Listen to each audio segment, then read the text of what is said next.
नमस्कार, मैं आयुष सिंह और आप देख रहे हैं एसीसी न्यूज़ टुडे। आज यानी 25 जून 2022 को एनी फ्रैंक को गूगल डूडल स्लाइड शो पर प्रस्तुत किया है। विश्व स्तर पर प्रसिद्ध यहूदी जर्मन डच डायरिस्ट और होलोकास्ट पीड़ित एनी फ्रैंक को गूगल डूडल सम्मानित करता है। आइए हम आपको बताते हैं कि कौन थी एनी फ्रैंक और इनकी संक्षिप्त आत्मकथा। एनी फ्रैंक का जन्म 12 जून 1929 को फ्रैंकफर्ट जर्मनी में हुआ था। वह एक यहूदी थी जिसकी मौत केवल 15 साल की उम्र में नाज़ी एकाग्रता कैंप में हो गई थी। यहूदी समुदाय के खिलाफ नाज़ी एकाग्रता के कारण मासूम फ्रैंक की मौत हो गई थी। एनी मात्र 10 साल की थी जब दूसरे विश्व युद्ध की शुरुआत हो गई थी। एनी उस समय यहूदी समुदाय के खिलाफ होने वाली बर्बरता को अपनी डायरी में लिखती है। एनी फ्रैंक ने अपने डर, द्वितीय विश्व युद्ध पर अपने विचार, अपनी आशाओं और आकांक्षाओं के बारे में अपनी डायरी में लिखा था। एनी फ्रैंक की डायरी उनकी दुखद मृत्यु के बाद उनके पिता द्वारा प्रकाशित की गई थी, जो डायरी किताब के रूप में लाखों लोग द्वारा पढ़ी गई।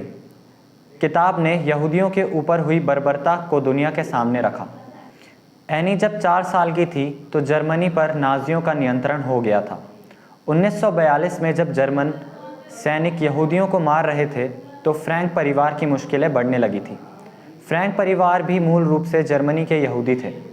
हिंसा से बचने के लिए उनका परिवार एम्स्टर्डम, नेदरलैंड चला गया था। हालांकि जर्मनी ने नेदरलैंड पर जब आक्रमण किया तो फ्रैंक परिवार ने छिपकर रहने का फैसला लिया। ऑटो फ्रैंक के ऑफिस वाली इमारत में एक सीक्रेट जगह पर आने के बाद एनी ने डायरी लिखनी शुरू की और उनकी किटी नाम की अपनी डायरी में हर घटना का जिक्र किया। डायरी में उन्होंने डच यहूदी आबादी के जीवन पर लगाए गए प्रतिबंधों के बारे में लिखने के साथ ही सीक्रेट एनेक्सी में बिताए अपने समय के बारे में भी लिखा। एनी फ्रैंक ने अपनी डायरी में लिखा, मैं परेशानियों के बारे में कभी नहीं सोचती, बल्कि उन अच्छे पलों को याद करती हूँ जो अभी भी बाकी हैं। एक ऐतिहासिक दस्तावेज़ के रूप में आज भी एनी फ्रैंक की डायरी का काफ़ी महत्व है। उन्होंने लड़ाई के दौरान आने वाली गोलियों और तोपों की खौफनाक आवाज़ों का मंजर डायरी में बयां किया है। एनी एक लेखिका बनना चाहती थी। द्वितीय विश्व युद्ध के बाद उनके पिता ऑटो फ्रैंक ने एनी की डायरी को छपाकर उनकी इच्छा पूरी की थी। एनी की यह डायरी इतिहास का हिस्सा बन गई।